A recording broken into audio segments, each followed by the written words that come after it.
This is the Long War. I'm Rob Bear, and joining me once again are my partners in crime, Kenny Boucher and Stephen Ford. What's up, guys? Yo, dog, how's it going? What's up, guys? Hope everybody's keeping it icy after this long, great weekend we just had. Yeah, that was pretty intense. I love the ATCs, and I had a blast going there and driving out with you guys, and all the crazy stuff that happened along the way, man. It's been pretty nuts. Yeah, I can't wait to dive in over the next hour here on the webcast with everybody, and then furthermore go into more details on the podcast later tonight. But yeah, we've got some stories. Some stories we can share with you, and you know we will. Other stories you're gonna have to personally PM us so we can let you know the details. Some things are too explicit, even for the explicit content warning on the show. The After Hours podcast. Yep. No doubt. So yeah, I think we got a lot to talk about. I mean, obviously the ATCs just happened. I printed off the list. We've got the top team list and also the top. It's actually the top 6 list because number 4 I think or something wasn't formatted correctly, so I couldn't get it to print off the ATC's website. But then there's a ton of other stuff going on too. Like we've got Gen Con happening this weekend. You know, that's more craziness. You know, there's just. You got Age of Sigmar coming out, and we're going to see all sorts of stuff from Gen Con here soon. And, you know, there's a lot to talk about, I feel like, with this meta that we saw this weekend, because 6 of the top 10 lists were Eldar. Yeah, for anybody who thought, like, the new Space Marines is this, and all this is going to come out, and we kind of, basically all we've done is taken some of the spotlight off of Eldar. The whole time I'm sitting there laughing to myself, like, if you don't think that many Eldar players, that many builds, and everything else is what we've been saying is true, it is, man. Like, Eldar is as powerful as they've ever been. Eldar was everywhere, but unfortunately it's a weird vacuum-style meta, as we talk about, because it was a lot of 4 and 5 Wraith Knight builds. True. Which are not nearly as good for a singles event, to where you can completely get taken out of the tournament by playing, you know, that war convocation.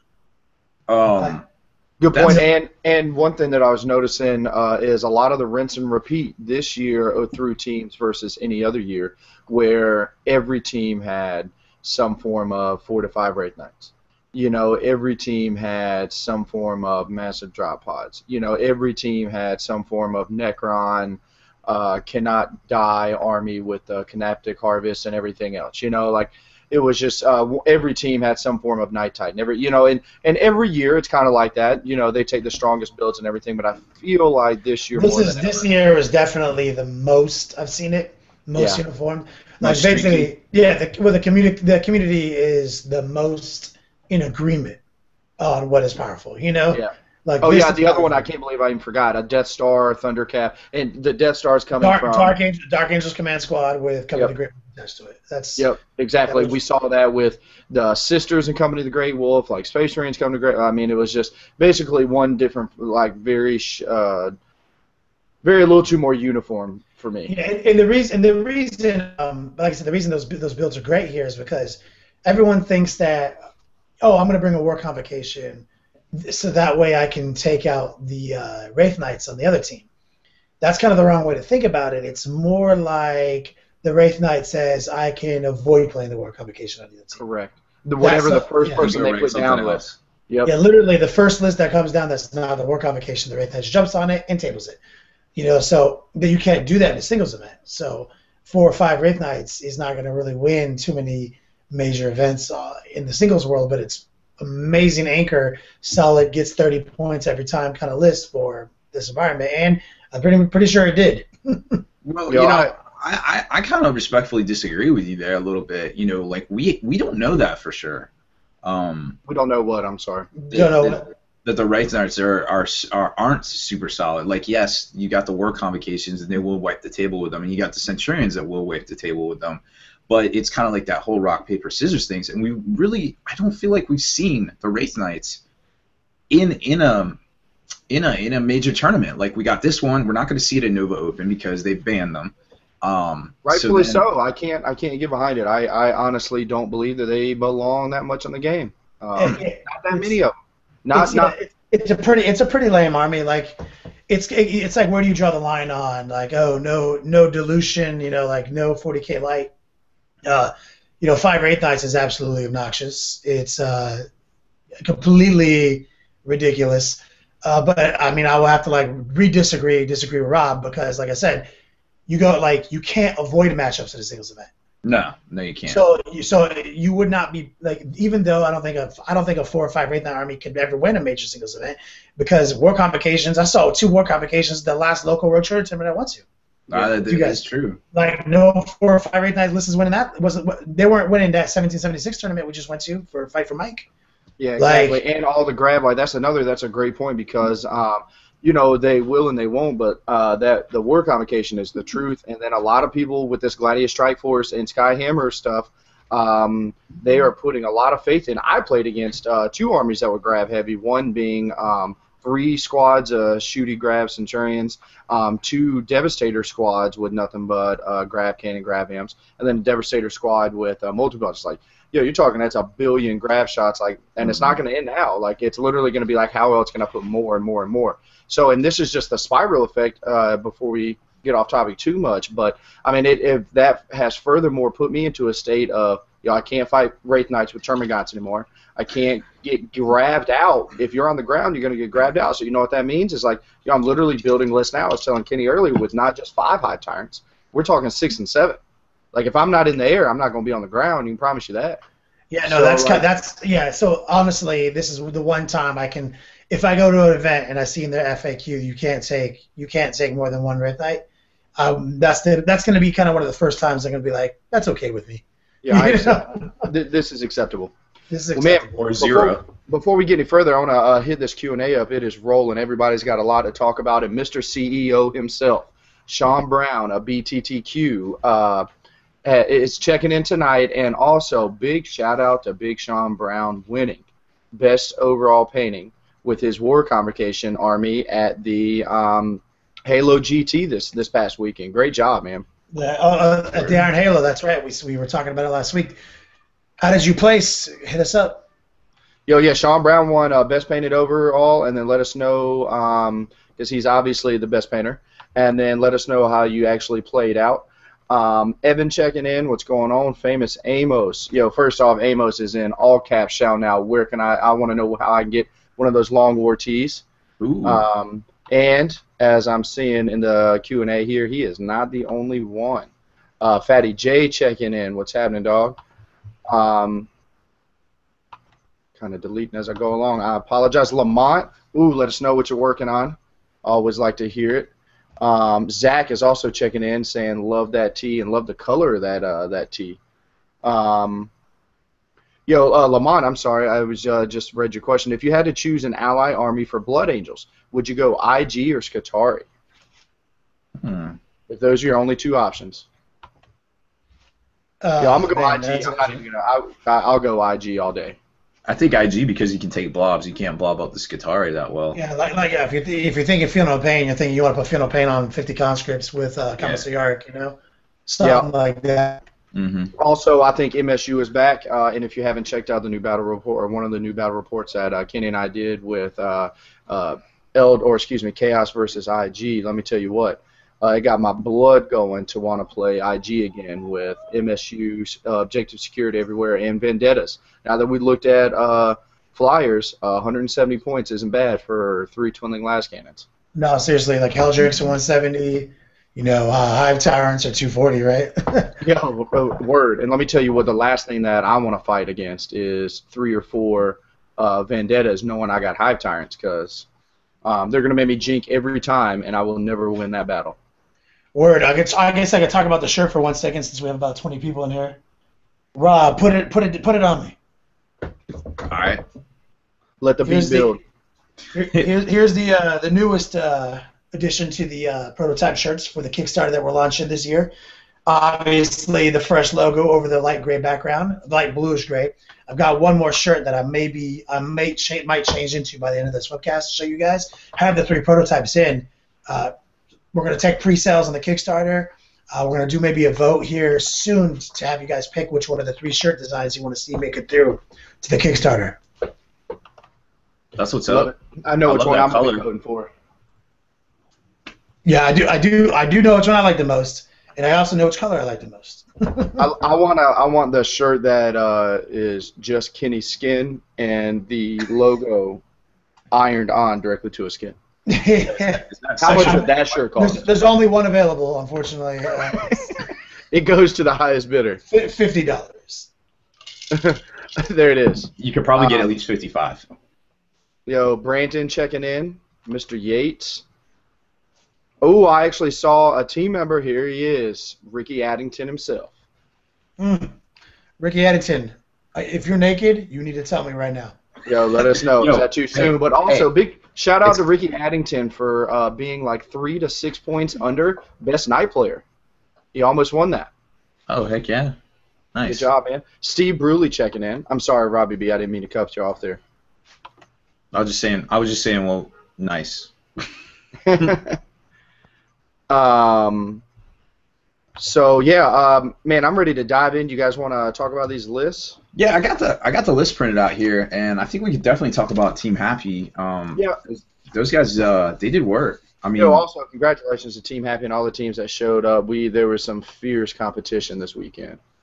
Oh my goodness.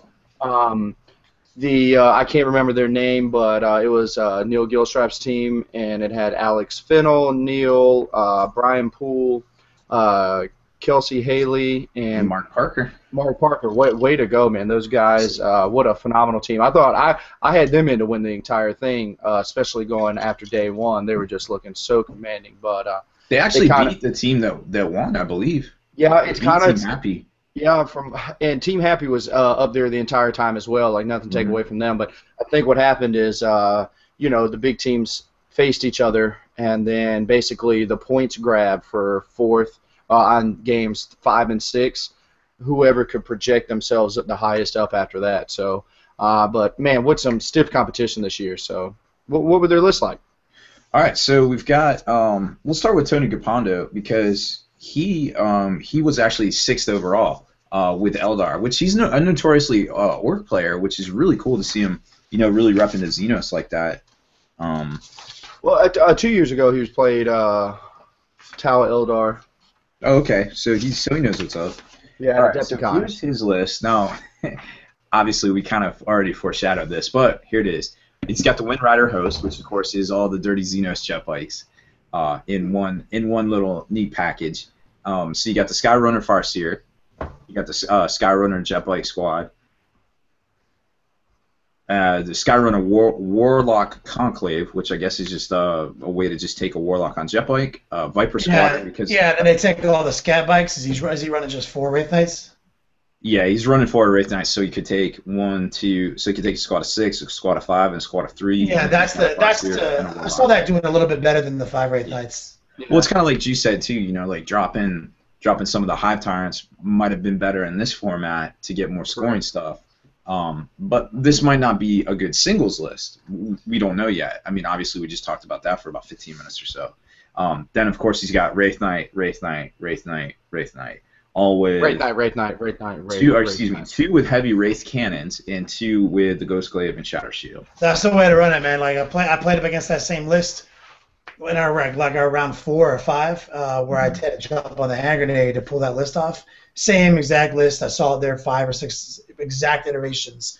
The double sword, double D cannon. It's so powerful. It was also in the Mark for Death one, the kill point one. So I'm like, so I actually had to kill these Wraith Knights to win this game. Got it. That's tough sometimes. I brought down 2 of them, killed some jet bikes. Obviously I didn't plan on really winning it. Got closer than I thought I would, but in the end I lost. But still got points for my team, which is what we're talking about, right? Yep, exactly. Oh yeah, no doubt. And I mean that's a tough that's tough to go up against and still get points, right? Oh yeah. So brutal.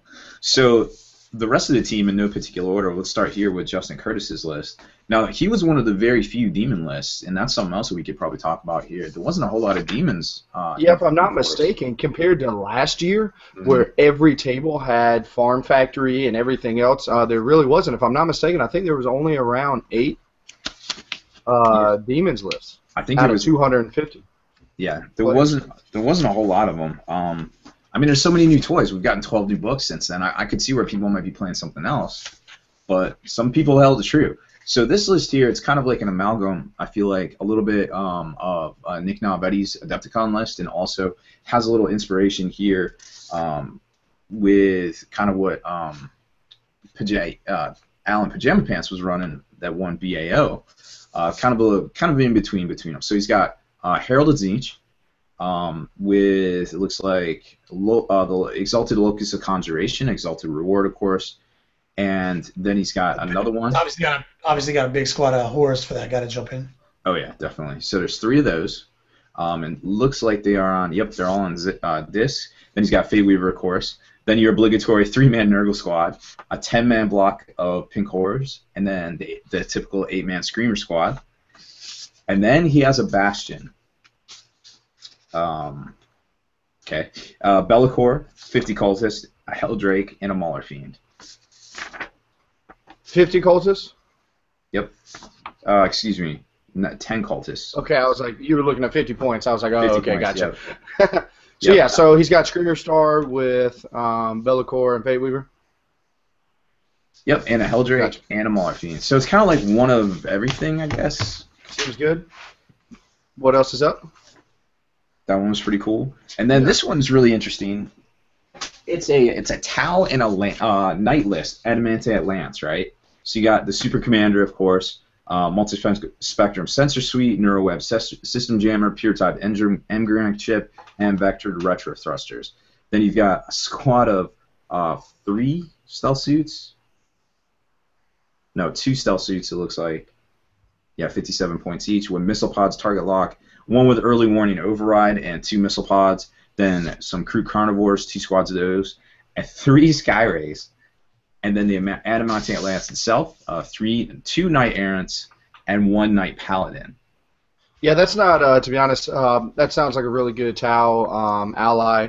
That is, at the event, I saw multiple. If I did see Tau, I saw Tau with Riptides and 3 Skyrays.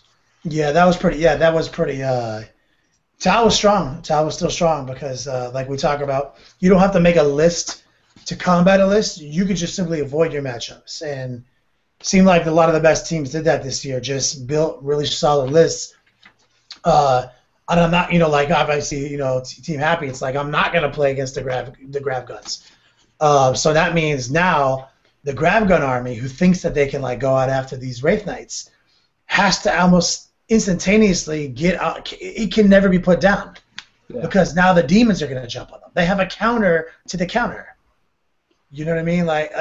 No, exactly. I saw a lot of that happening here. Now, here's Tau. Tau doesn't want to play Super Friends. Got it. Well, Wraith Knights does. I have a counter to the counter. You know what I mean? They seem to have built their army, their team very well. Yeah, that's what's cool about this team format is you can do stuff like that. What about list number 4 there?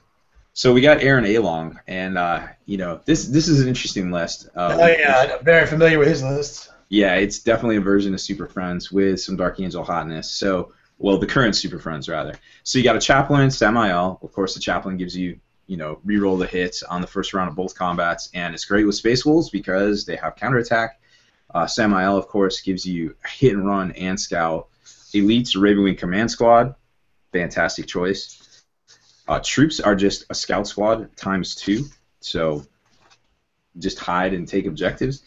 Ravenwing Ravenwing Bike Squad for a fast attack, and then kicks it over to Space Wolves, where you got a Wolfguard Battle Leader, and 1, 2, 3, 4 Iron Priests, and then a squad of 6 Thunderwolf Cavalry with the upgraded Pack Leaders. Yeah, what he likes to do is he likes to make 2 Death Stars. Mm-hmm. He will add all the ICs to the, obviously to the Feel No Pain unit, and then he'll build the Wolf Star out with Samael to give them hit and run. So basically, he runs 2 Death Stars. He also has he normally runs the Void Shield Relay or whatever that is. That's also a staple of his list, but he obviously didn't. I think that wasn't illegal here in this tournament. But he has a great list. I played against it at Adepticon. He's been doing Dark Angels before the new Dark Angel hotness. Very creative take on Super Friends. And obviously he did very well with them. Oh yeah, this is a great list, very themey. And then last but not least, we have our first Gladius Strike Force. Now this was Tim Gorham's list, and he actually placed I think it was like 90th or something, or no, it was like 150th with 90 points. But I suspect that this is kind of what they threw up against the tough matchups, just because they knew he could grind out points with it. Yep, I imagine so. So you got two battle demo companies, of course. Now we've talked about that a lot, but what I like about this was one of the battle demo companies has Centurions in it, right? So obviously Centurions are good in this format. Then you've got your chaplain, and then the other one has your captain. So you've got land speeder, tactical squad, and of course all of these have a Razorback with some sort of upgrade. It looks like las cannon, twin link plas for the majority of this demo company. So you got 3 of those, and then the other battle company or demo company has an assault squad with twin link Razorback with assault cannon, another twin link las twin plas, another assault cannon. So you got devastators up the wazoo, lots of tactical squads, and then he kicks it over and takes the 10th company strike force like we actually built. I think you worked those into one of your lists, Kenny. Where is he taking the task force, the scouts, or is he taking the scouts? Yeah, that's a smart one, man. That's one of the best ones. 3 squads of 5. Yeah, he took 3 squads of 5. That's barely. One, actually no, it might be 3 squads of 3. I'm sure. A squad of 4, and a squad of 3. Oh, it's okay. Word. He probably didn't give locator beacon or anything like that. It doesn't look like it. No, I mean he did well with it. It's fine. My list has locator beacons on those guys. And then he has a Librarius Conclave with Tigerius and 2 librarians, which at this event you couldn't cast with the other 2 librarians. Yep. The liberal wording, as we've talked about it. So that was really interesting to see. Obviously, it can hold its own against a lot of really good lists and still crank out points. You might not win, but it gives you something to definitely hobby on and have some fun with. I mean, if you have 90 points, you won more than you lost. I mean. Yeah. Well, I mean, there's a couple things like in this format, just kind of like how Kenny led with it, is like, Gladiator Strike Force. If you don't think you'll win most of your games with that army, there's a problem. You won't win most of your games with no matter what your army list is if you be countered out of the 5 best lists in the country every game. So like Gladiator Strike Force is going to go to a singles event and do really well. Yes. Yeah, in my opinion, to be honest, like a Gladiator Strike Force in that configuration, I played against it twice as well, and it had anything, just that in itself, and then allied with some form of other Space Marine detachment or whatever, but they always had a couple things in common, which consists of 4 to up to 11 in one game drop pods with about 30 grab shots coming from Centurions. So, I mean, that's going to win. That list will win a tournament. Yeah, no, it will. I mean, I got lucky because I had to play up against one in the in the Hammer and Anvil with the Relic and the 6 progressive objectives. Oh, mission 6, yeah. Ooh. That was rough, but luckily, Hammer and Anvil is a good mission for the Super Friends because they can take over the whole skinny wide angle, and I can make it so none of this stuff can get around me. So I lucked out there. If it was like Vanguard Strike, it would have been really hard to put the pressure on that list. Yeah, I can see that being a boon for you for sure. So we've got a listener tuning in. This is Justin. We actually met Justin at Adepticon this year and got super chocolate wasted. Justin or John? John or? No, Justin. And then he was also with us this year at ATC. Went out to dinner with us, but he's just tuning in, checking in from his iPad and can't comment. So just want to give him a shout. Word. So Sean Brown says he placed mid-pack, but it was due to the unfamiliarity with the list. I only had rolled dice with it twice before. First, I'm going to just stop there, Sean Brown. That's why you're Mr. CEO. That's how come you're painting up all these models. You're like, yo, what am I going to paint the best, make it look good? And that's what you get. So, yeah, I love it, man. Absolutely. Congratulations. So happy for you. He does mimic saying that War Convocation is the truth. We actually, spoiler alert, we're going to be recording a video within the next week or 2 of War Convocation with about, I think, 30 or so Cadillacs and a Calidus Assassin. So got it. So we will put up a psychic-based Death Star against it? Yeah, obviously. that seems like a good matchup. Seems solid for someone. Cast invisibility. Well played. So, sir. Evan Valdrick is asking, with grav being so prevalent, what would you need to happen to plasma to make it worthwhile again? 10 points a gun? Question mark. Ignores cover. I am completely over 15 points for plasma guns. I can't even understand why they're 15 points. Yeah, it's If completely you overpointed. drop them down to 10 points, and I would be happy with the comparison. Yeah. I've got a laundry list of what can happen to make plasma better. First off, why can't I just choose to overheat this thing? And just be like, word, I want to make this plasma pistol turn into a strength 8 small blast at 12 inch range. Yeah, you should I'ma be just able hold that to. trigger You should be down. able to. Yeah, sweet up. Give me an overheat. Good benefit. Yeah, give me a true overheat. Like, all right, you shoot it. If you just shoot it how it's supposed to be shot, nice and normal, there's no ramifications. But now, if you want to try to overheat it, now the profile goes from X to X. And So you now, you're forced. You have to take an armor save, and now you get to do this. Yep. I Yeah, like exactly. that. Just like with Tally, they have to overcharge or whatever. Like you should be able to just say at the beginning of the shooting phase, I'm going to overheat these 3 plasma guns right here. Here's some armor saves. Got it. Yep. So I feel like that could put them back in the game. Also, ignore cover. I don't want to see that. To be honest, man, I don't know about you guys. I don't want to see ignore cover be thrown out to every I weapon. want ignore covers to be like buffs and augments. Yes. I don't want to. Yeah. The least Seems like it things. has its place. The least amount of things that have it as a rule built in, the better. Yeah, I want to see like what's the scout sergeant guy? Telion. Telion. I want to be like, yo, hey Telion, if you spend the 75 points for Telion, he gives the unit ignore cover instead of just like +1 bliss skill like he used to do. I don't know what he does now, but that's kind of like where my thought process is with that. I could totally see that. That would be an interesting mechanic. Precision shot's also one of those that we shouldn't just give it out because it was. And they did. They got rid of abusive. it. It was huge that they took it out. Like, Yeah. that was a game changer. Like, imagine these Super Friends lists crashing into each other if it was the old Precision Strike where every character had it. Oh my! Think about gosh. how much micromanaging you would have to do, like in this combat. We're like, okay, here's all my strength 10 attacks, 25 of them. Here's the 8/6. Like these all go to your apothecary. Or these two go to this character. These two go to this character. Like you literally, the amount of micromanaging and rate of play, that would be taken away would be crazy.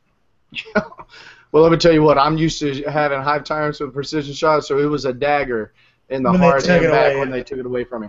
Flashpoint wants to know, just asking, what formation or fortifications do you guys like the best? I'm digging the plasma obliterator. I First off, can answer as Juice in this one. I could say this guy's your landing pad for Juice. I feel like I played that piece of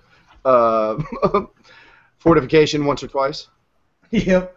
Yeah, that is my actual heat. It is the linchpin to my army. I am thinking that plasma obliterator looks probably the sickest looking piece of terrain. I love the tank traps that you can buy from Stronghold Assault to add to things. Yo, I like that. So it's so funny you say that. I was actually just thinking about either adding those tank traps or adding a comms relay because I'm thinking about taking a double CAD list and in my second CAD being able to use another formation or fortification, obviously, and surrounding either with the tank traps that I can buy for my Sky Shield or spending the 70 points to get another or to get a comms relay and then just surrounding the Sky Shield, the base of it, with that Aegis defense line. Yeah, you can take the little. They're like 6 inches long or something, which is longer than the actual defense line pieces. They are. It's kind of fun. Yeah. It's like Yeah, when you go into buy the those. when you add barricades and tank traps, they're like you get a 6-inch section. I was like, what? That's pretty good. I love free cover. I like where Roger's head's at. Kenny, he's shout out on the shirt. He likes the skull. Looks like the Puss Head designs from the Metallica concert tees. Oh, very inspired. Yo, put the camera on me, guys. I'll show it off. Here's the new heat right here. Another Long War special with our sweet skull with our wings. It's kind of designed to be more of a fresh tee, less logo based, but still something fun to wear. And we chose to put it on green because Nurgle. Tell us what you think. Teal. Yep. I feel like that color is what happens when I used to mix my yellow crayon and my green crayon together. Yeah, no, yellow it's, and green make blue. it's actually a comfortable tee. They're all made. I think they're all the same, like pre-shrunk cotton and everything from this company, but they feel good enough. And I'm wearing an XL, as you can see. It's too small. So anyone who is at least as fat as I am is probably gonna need to go up to the 2XL. Is that one of those American sizes?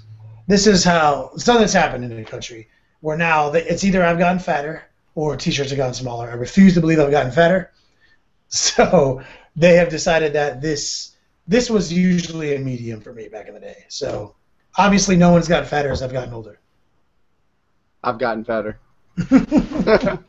So Zach wants to know. So yeah, before I go and move on, like if you don't like the T-shirts, you're crazy. Like I do want to point out in great design with the guys there. I love the fact that it's just not some black tee.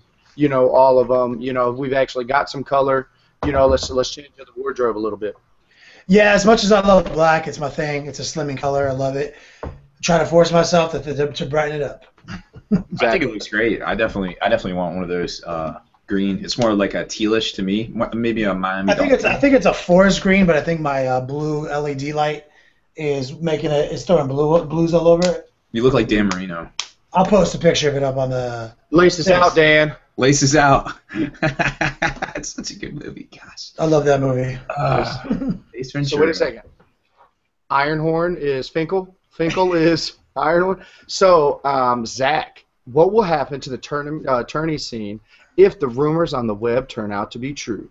40K eventually becomes a no points war scroll game. That was whoa. That was just Horse Heresy. That's just for the Horse Heresy guys. Like Horse Heresy is replacing The Hobbit on GW shelves. They're not renewing the contract, so it's just going to have like a little 4-page pamphlet in there because obviously they're really selling these miniatures for you to get Forge Worlds, but they're giving it as plastic and they're going to keep it like a smaller game, like an introductory, like it's the Happy Meal, it's the gateway drug into 40K and bigger gaming. So 40K may or may not become Age of Sigmar-ish. But Games Workshop doesn't do anything on the fly. They always plan for this stuff, and I tell you, if they are going to do that, it wouldn't be for at least 2 years. Like, they still got to figure out if this Age of Sigmar thing is worth it for them, see how the Horse Heresy thing goes, because that'll probably be like this fall. If I had to guess, I would say November. But I would not worry about that. 40K is not going like that anytime soon. If 40K does go like that, just know that the Long War is going to create 40K 2.0. We will be writing codexes and point limits for everyone. It's actually weird you say something like that because that's how Pathfinder started. Like a lot of people didn't like the way D&D went, and they created something completely different, but yet the same. It's still compatible with all the books. Yep. You just use this rule set. So no, I do like where your head's at. You never know. You never know. Coach checking in. Family of Gamers 777. Loving the new shirts, but worried about the size of those arms. So first off, yes, we as Kenny just threw in the disclaimer, big arm guys like you, Coach, are going to need to go with that 2XL. Little arm guys like myself, we can stick with our mediums. And the smallest guns in 40K right here. We'll just we'll go with like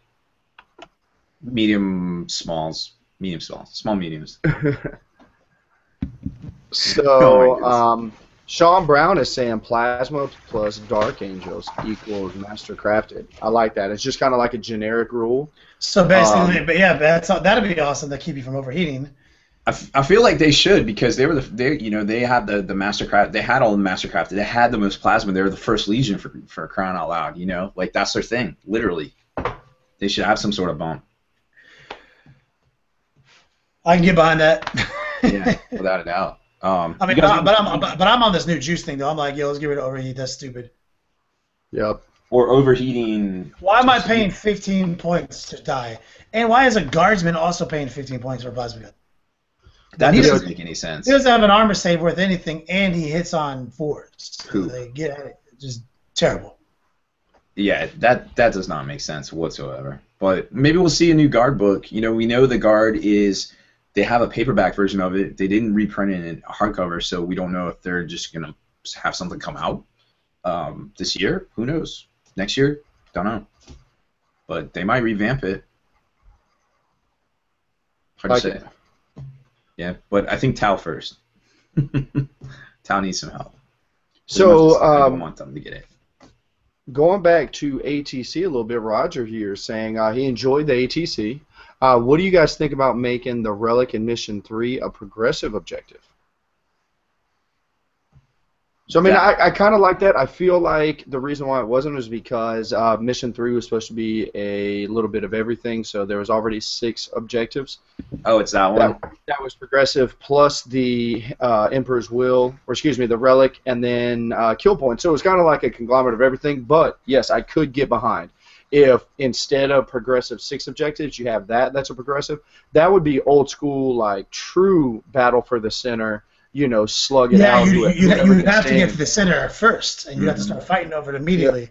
Yeah, let me tell you, like, what happened to me a lot of times, because for everybody, all the veterans that know, I took 5 Hive Tyrants and 2 Hive Crones with minimal troops, like, well, not minimal. I had 43 Termagants still and stuff, and whatnot, but every time I played that mission, there was, like, some huge beat stick, like, Necron, unkillable list that was I had to face against, or in the 3rd round or in the 6th round, I had this huge Death Star with all the Thunder Cav and Saint Celestine. So I was like, and immediately, guess what they did turn 1? They go pick up the Relic. Guess what they did for 5 turns? Held the Relic. Guess what I did at the bottom of turn 5? Landed a Hive Tyrant right next to it, and we contested. Yeah.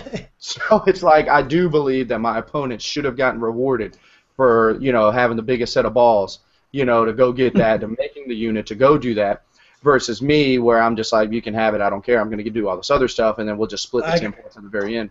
I agree with that. I think that's a great idea.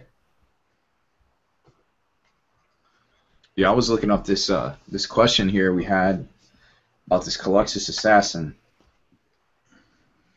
Oh, what's the question? Forget exactly where it was, but I think it basically boiled down to if Psychers and Transports, are they immune to the effects of the Caluxus Assassin's Psychic Abomination rule? So it says, any Psychers, friend or foe, within 12 inches of Assassin have -3 leadership, do not generate any warp dice, and only harness warp on a 6. They can never be targeted. I think historically, they've only tried to say something like that happened to the Passenger Transports one time, the Doom of Malentai. Am I right about that, Juice? Correct.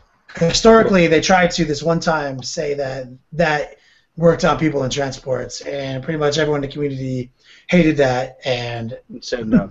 Said no. Well, see, here's the thing. It's not a psychic power, though. Well, here's the other thing. In the transport section of the main rulebook, it says if you have cause to measure an effect from the people embarked on the transport, you measure from their hull. You measure from the hull. It doesn't say if you have cause to measure an effect to the members of an embarked transport, measure to the hull. Well, let's take a look at it. Sure. If players need to measure a range involving the embarked unit, this range is measured to or from the vehicle's hull. Oh, is that what it says? That's kind of interesting. So, is there any other caveats in the embarkation section? It just says it says a vehicle units can embark, normal way. Difficult terrain test should be taken as normal. The whole unit must be able to embark. If some models allow to range, the entire unit must stay inside. When a unit embarks, move it from the table and place it inside, making a note. If players need to measure a range involving the embarked unit, except for its shooting, this range is measured to or from the vehicle's hull. So the assassin could potentially steal your warp charges away from you when you're inside of a transport. It seems like that, and they only have to measure to the main body or hull, or the hull. Yeah, because actually it's a different wording than I thought. It actually says if you need it actually says involving the unit. It doesn't say like there. Yeah. So, I mean, yeah, I guess. Well, so this is how, if I was a TO, this is how I'd rule it, and I've been trying to sit here and thinking on my judgment. But yes, for purposes of sucking warp charges from somebody, then yes, I would say that this unit is in play. It is not off the table. It's not been removed from play. Then yes, you can take the warp charges, even though this is in this. But if there was a clause where You can target the unit. Yes, correct. Then I don't believe that you can, and that's ultimately the reason why they stopped doing with the Doom of Malantai is because it targeted or all units within 6 to 9 inches around the Doom took this ill effect, including. Yeah, so literally you were forced to like remove people and like take armor saves on people who were in transports. With it, correct. So that would be. I think the tangible aspect of taking a psychic dice, yes, but under no circumstance in anything part of the game have you been able to shy of a flame template, and that specifically says that you can. Can you hurt a guy inside a dedicated transport? So I would say you can steal the warp charge points and boost your guy up. Black Tower Terrain checking in. Thanks for being here with us tonight, homie. He wants to know, I noticed a friend from the Long War, Horton, played Chaos Space Marines at ATC, which he did, and he is. Mm-hmm. Was that a Khorne Demonkin or something different? I think they were counting Demonkin as Chaos Space Marines at this. They didn't have a lot of breakdowns. Like they had the Mechanicus all as like one thing too. Yeah, so basically he was playing Demonkin. He wasn't playing Chaos Space Marines. Can't count them as the same because they're not. One of them is functionally 10 times better than the other because one of them gets Fearless Fleshhounds and D-Thirsters, and the other one gets Chaos Space Marines that fail the initiative check and get swept. Ooh. Yeah, so obviously that is not as good. Huge difference. Going right back to Black Tower, he says, you guys, we should do some signature black button-ups with logos on the front pocket in the Kickstarter. Thanks for the idea, man. We will definitely, we've definitely talked about doing those, and we'll see how far down the T-shirt line we can go. Yeah, I mean, I would, you know me, I would love to wear black Dickies with our gear looking fresh on it, for sure. As a fat guy, I feel most comfortable in a Dickies. No doubt. Yo, you guys want to talk about the rest of these lists? Have we not finished the Happy's army list breakdown yet? Well, I've got the top 6 overalls too. If you want to talk about that. God, are we so deprived of information? We got to do army list breakdowns. There's plenty. I mean, there's plenty of information. I got stuff to talk about. Yo, okay, let's do the second place team. And the second you hit 3 lists that are the same from the first team, we're done with this section. I did it by singles. I did the top overall. But you know what we could talk about? That's pretty interesting is alternate Games Workshop models. Like there's. Yeah, I was just about to say that. I was definitely loving those models. There is a ton of stuff out there, and I just put somebody over on Spiky Bits Facebook page, or excuse me, Spiky Bits Hobbies group. It's a Facebook group that you can join, post up pictures of all your cool stuff, or Long War, of course. Somebody posted up a huge list of links to all these alternate miniature manufacturers, and with great stuff like some of the stuff Kenny's used in the past, like the Rotten Butcher from Cromlech, Chapter House stuff. There's a whole list.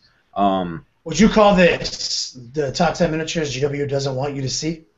I would definitely say the top 10 miniature companies Games Workshop doesn't want you to see, yes. Does that seem like a possible name or a pre-existing name for this? I would say if Letterman was into naming things, this would be the name for sure. Obviously, I would say number 1 is Chapter House Studios because, come on, it's Chapter House. Obviously, if you know anything about the history, that's they've actually paved the way. Like now, if you're a little startup company and you want to make something that has something to do with Space Marines, you can just come out and say, this is for Space Marines in the 40K universe, And that's because of Chapter House Studios. Yeah, it's that was the whole thing. Whew, that was a whole saucy meatball. But at the end of the day, yeah, they did pave the way. There's been some great stuff that is out there still that doesn't say what they are, but they still you kind of know by looking at them. Like Dreamforge Games has some great looking stuff. Dreamforge, they have such good stuff. Really amazing looking. I mean, they got those Night Titans. They came out before the Night Titans. The scale's a little bit different, They have a really good Nemesis Dread Knight sized. Yep. That's really cool for all the Dread Knight haters. Looks so fresh. Yeah, let me tell you what also looks fresh is there's a female commissar that has 2 large sets of 2 things. One being 2 large power fists, She has two of them, by the way, a female Calgar and two huge titties. Yep. Okay? I mean, God. She has a gas mask on too. I mean, come on, she has a rebreather. Yo, I feel like How do she you miss has that? a negative armor save, but she has a 4 of invulnerable save because everybody is just going to be staring.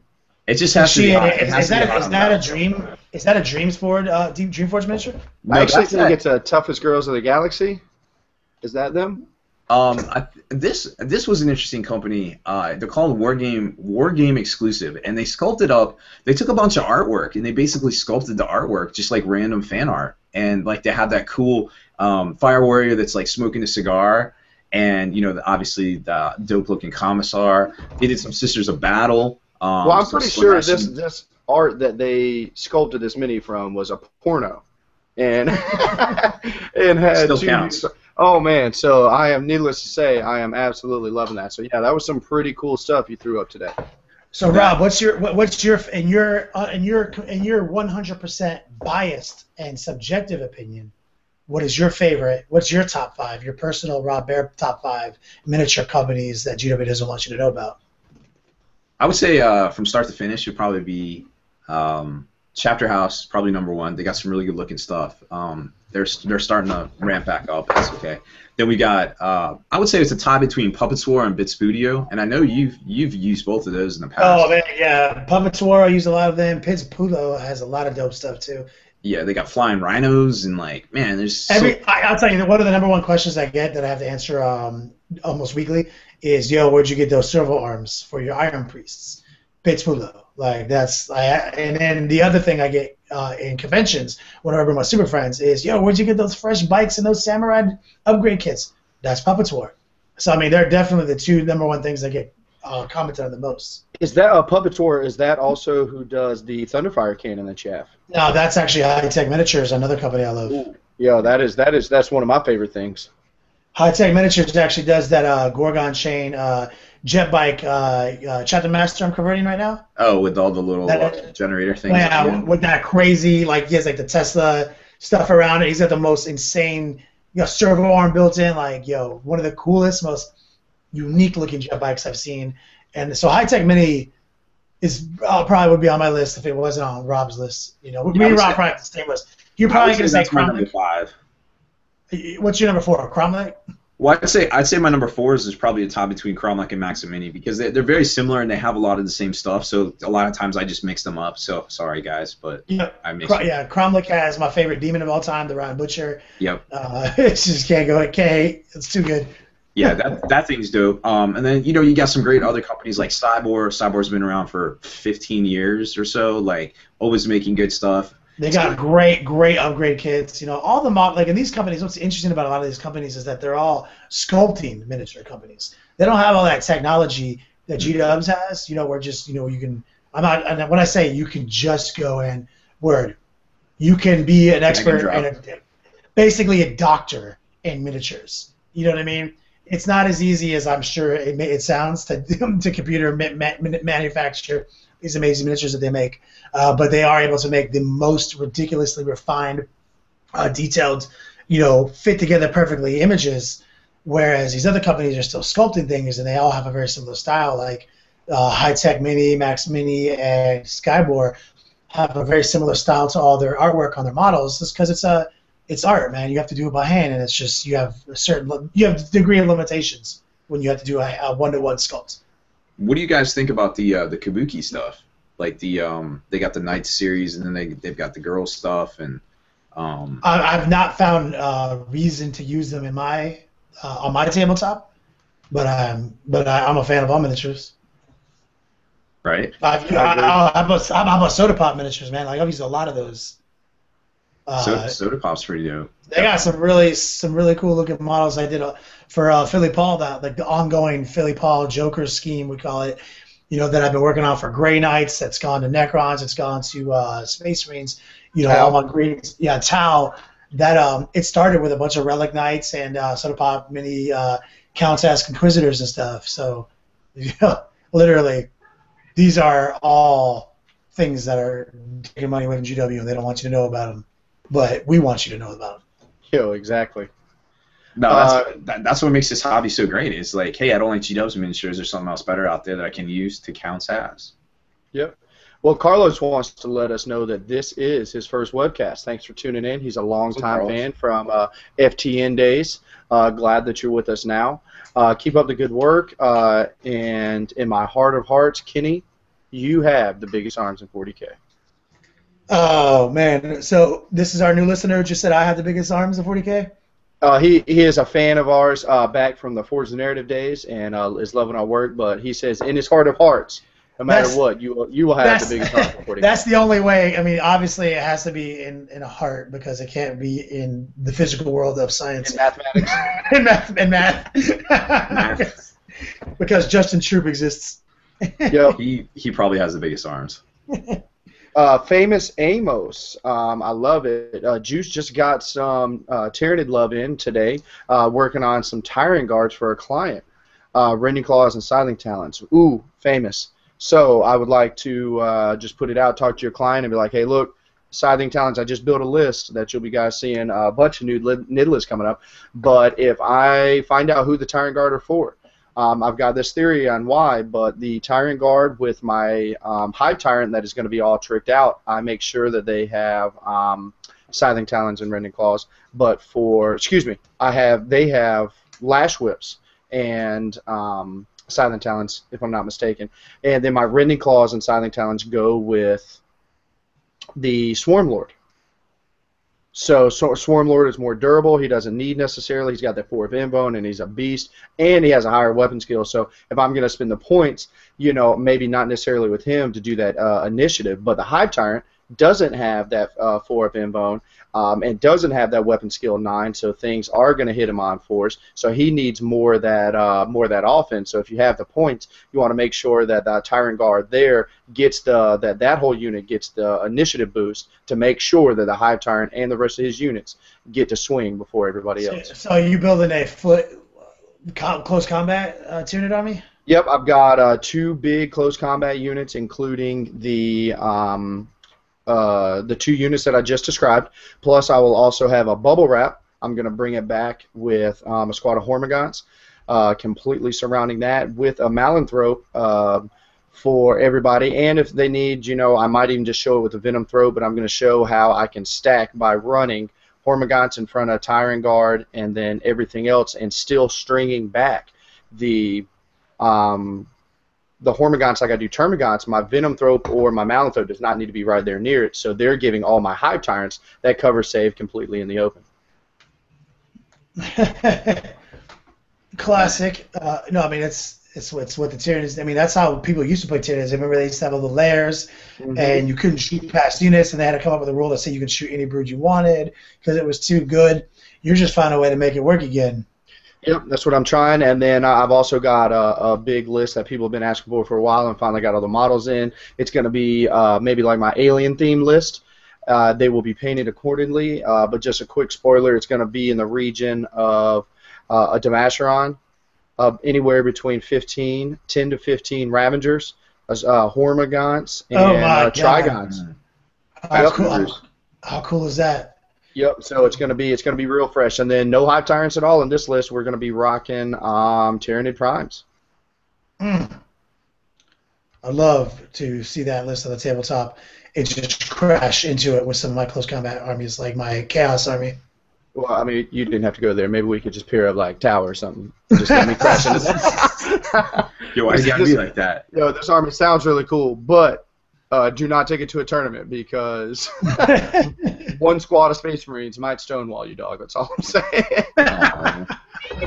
Word. I'll put together a Tau army with all my skill and knowledge of the Tau.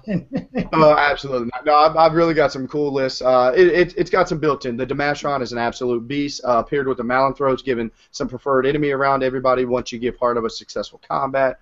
Ravengers having 1 billion attacks, and ultimately, as long as there's no strength, all you have to do is have 1 round of successful combat. Do you get to decide, like, well, I didn't lose all my guys. That's a success. Seems good to me, dog. Like I did not. Still counts. Yo, I did not Still run counts. away. Yeah, word. Did not get swept. Yep. Pass my this is Yeah, this is where I have a problem with GW and some of their, and I know they got to do it for rule sets, but and I talk about NIDS a lot, but man, GW is not giving the hive mind the respect it deserves. Literally, the hive mind would just say, do a preferred enemy aura now.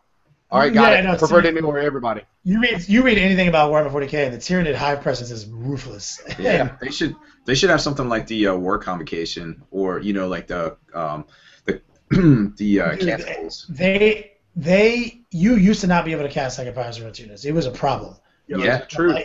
Whatever your math was to cast the power, it went down to like a 50-50 chance. Like they can easily reflect that right now to like however many dice you can, like however many dice you cast on or passes, you have it. You know what I mean, or something like that. Like you can easily make that. There's ways in like people looked at it, and I remember them talking about how powerful they thought it was. But if you were in Synapse range, you became Eternal Warrior. Like I believe that is the most truest rule I've ever heard GW do. Yeah, because it's like, the hive mind will not let you die right now. It's it's going to take such a powerful, no little little flesh wound is going to do it. No, it's going to keep it's going to make you fight to the last piece of your eye core is drained from your cold, dead carapace. Yeah, exactly. So wow, I mean, it's not like there is no soul, there's no nothing. So I mean, I really wish they'd get back to that, and I would even be okay with catastrophic events once things are out of Synapse, or once all the hive tyrants and the hive mind has left the table. I mean, and that same thing where you give it, take it away from me. Like you kill all the Synapse creatures in my army, and now all of a sudden, like their leadership is cut in half, and you have to start checking against that. I mean, I'm down for it, but like, let's keep it real. I would love to see this. Whenever a psychic power is successfully harnessed, disregard half rounding up of successful warp charge dice. Yikes. Ooh, so you're saying if you rolled 3 successful dice and it's a level 2 warp charge, you only have 1.5. Yeah, or whatever. Whenever a psychic power is manifested, remove half rounding down of successful warp charge cast. Yeah, so if you have a warp charge 1 and you roll 1 success, you actually have no successes. Yeah, literally. Yeah, I mean that would be like, because it used to take you down to about a 50-50. I would love to see something like that be brought back into the game, and like, because you couldn't do all these shenanigans reliably, and it also rewarded, like there's like a lot of disadvantages to getting right up on the enemy with your flying hive tyrants.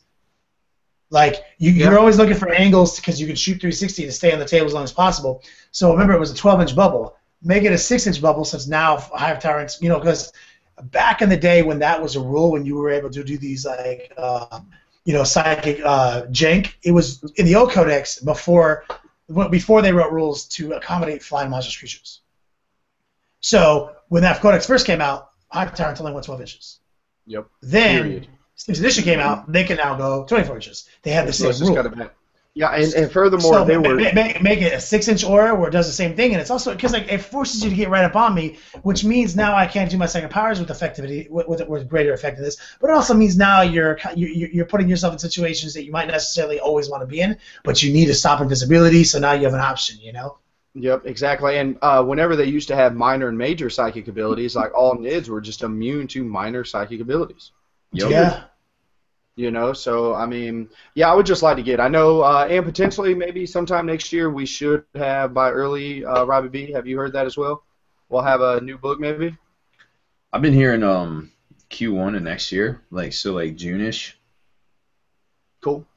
Oh man, another great idea. Now that I'm thinking of the assassin and what Shadows of the Warp, at the start of a psychic phase, remove the number of dice from your warp charge pool equal to the number of warp charges from enemy psychers with the Shadows of the Warp special rule. Ooh, so if I've got a guy with Shadows of the Warp within the right amount of distance to your librarian, you actually don't get to generate those abilities? Like, so basically, if you have 4 flying hive tyrants near me, that's 8 warp charge dice that I've taken out of my pool. Ooh. Just you know what I mean, like. Do like something like that. Not like given to them, but just like taken away. Like exactly. You don't get to harness them. Exactly. I also like that as a concept for broodlords. that could bring Broodlords back in a thing because, you know, this is now you can infiltrate in with 3 or 4 of them. Also, spoiler alert, man, I've been in the NIDS Beats Laboratory, and I'm busting out all these lists, and we're going to show you guys over the next quarter all these new sick NID lists. But I've got one coming up that's going to have 60 Gene Sealers and 6 Broodlords. Wow. Yo, like the truth. And I actually believe in my heart that with some right play and some right matchups, like this can go to a tournament and win. You know, it's still going to have some flying MCs and stuff like that, but his objective secured everywhere, and it is you deal with me on turn 1 or we're going to be locked up. Old fisticuffs. Swing with rending. Yep, exactly. Yo, do you remember back? Yeah, you talking about like remember back in the day when you could like upgrade like 2 guys in your brood to have rending? Yo, yes. I remember all the upgrades. Feeder tenders, so they had scout. Yep. You know, preferred enemy I could get. I mean, absolutely. Poison, furious charge, extra 1 extra armor save. I mean, it's just unbelievable. Oh, extended carapace, so good. I'm so butthurt that it's not like that now. Maybe The reason is because you would see some of those builds that'd be so much more comfortable fighting those builds than the 5 flying avatars. Because they're on the ground. Sure. You're crazy. No, that's all good stuff, man. Like, man, tier notes were so good back in the day, and it would be nice to see them. If anybody's gonna do it, it's you, Juice. Still good, but good in a much more one-dimensional way.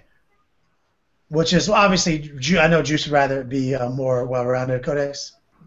No, 100%. They gave me a lot of stuff that I'm happy with. Not gonna lie, but at the same time, they have really done over. And you know, I'm not even mad about Synapse how it is about taking negatives and stuff. Like it's just built in. It's whatever. I'm immune to it now. Like, but I really wish we can do so much better. And the community wants it. NIDS are the ultimate, I think, enemy of the universe. Like. Oh yeah, it's great. It's a great. I would like to see them be able to be an effective horde army like they used to be, Yes. an effective elite army like they used to be, and an effective shooting army all in one. Like I'd like to be able to see all those elements come back. Yeah, like why is it Games Workshop when you can have those options, you know? Yep, exactly. And I don't mean to go on a tangent too, but it's so crazy to think that that in all the stories and all the epic things that you hear about planetary defense systems fighting off this horde of Xenos NIDS that are coming in just to eat the planet, it doesn't say that they're shooting the planet to death.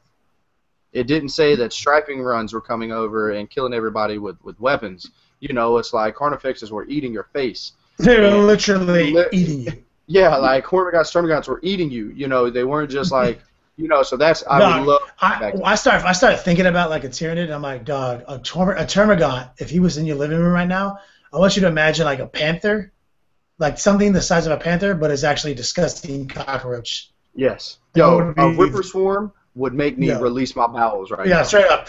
My brown pants are needed right now. Yeah, 1 Ripper Swarm, like, not even thinking. Nah, nobody wants that. It'll be good to see. It'll be good to see. Hey man, anything 40K is definitely welcome always, I think, on this podcast. So exactly. Real quick, I know we're over in time, but Stoner Steve, we can't do a show and not have me shout you out. I apologize. Blood for the blood god. Blood for the blood. That's right. Branton is saying, you know, double XL all the way. I'm just kind of scrolling through real quick. We're going to go over a lot more in the webcast tonight. Yep. Not 40K, but Perry Miniatures has some of the best wargaming miniatures there are. True. So, without a doubt, so guys, we will definitely get to all your stuff that we didn't get to. Oh, Famous Ammo saying painting his Tyranids like the Xenomorphs from the Alien series. I like that. Yeah, with like goo and stuff like that. So, all right. Well, I think that's about it, guys. What do you say? I agree. I agree to those terms. We'll get right on to the end of the podcast. So anything we missed tonight, you know, we'll try to cover on the podcast. So hit that up. Kenny works feverishly into the evening and usually gets it out by the time we're all asleep. So I work fast and furious all the way into the break of dawn. to the break of dawn. So that's about it for this one, guys. Make sure you head on over to thelongwar.net. That's the home of the battle reports for exclusive content and early access videos. Become a veteran of the Long War today. Good night, everybody. Peace.